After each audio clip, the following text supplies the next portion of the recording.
नमस्कार।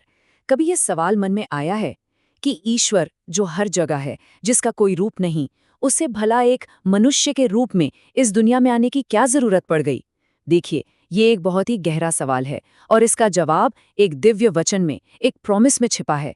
तो आज हम उसी वचन के रहस्य को समझने की कोशिश करेंगे।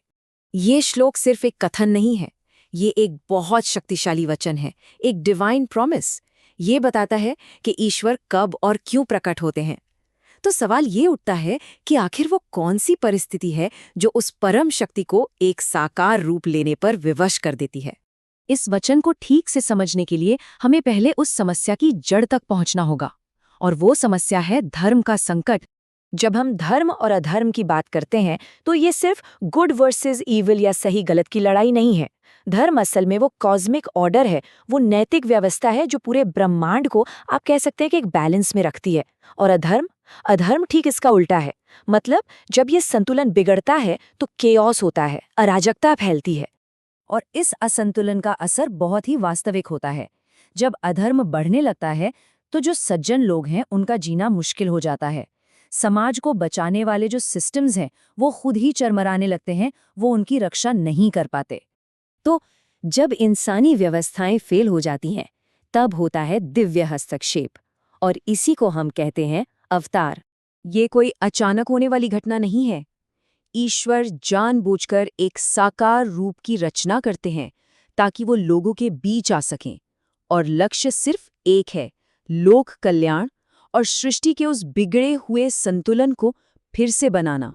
तो ठीक है, ईश्वर क्यों आते हैं ये तो समझ में आ गया, लेकिन उनका मिशन क्या होता है, उनका उद्देश्य क्या है? ये जो अगला श्लोक है ये अपने आप में एक पूरा मिशन स्टेटमेंट है। ये पूरी योजना को बिल्कुल साफ साफ हमारे सामने रख देता है। तो इस मिशन के 3 हिस्से हैं।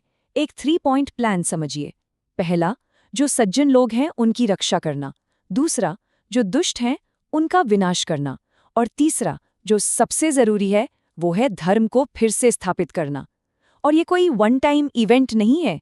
संभवामि युगे युगे, इसका मतलब है ये एक वचन है कि जब जब जरूरत पड़ेगी हर युग में ये चक्र दोहराया जाएगा।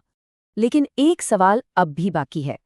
इस दिव्य मिशन के लिए एक निराकार सर्वव्यापी शक्ति को एक भौतिक रूप लेने की जरूरत ही क्यों पड़ी? बस यहीं से रूप का दार्शनिक रहस्य शुरू होता है। देखिए, यहाँ एक बहुत पुरानी बहस सामने आती है। एक तरफ ये कहा जाता है कि ईश्वर निराकार है, मतलब सृष्टि के कण कण में है पर उसका कोई रूप नहीं। और दूसरी तरफ कहा जाता है कि वो साकार है, एक रूप के साथ जिससे हम जुड़ सकते हैं, जिसकी पूजा कर सकते हैं। तो फिर सत्य क्या है?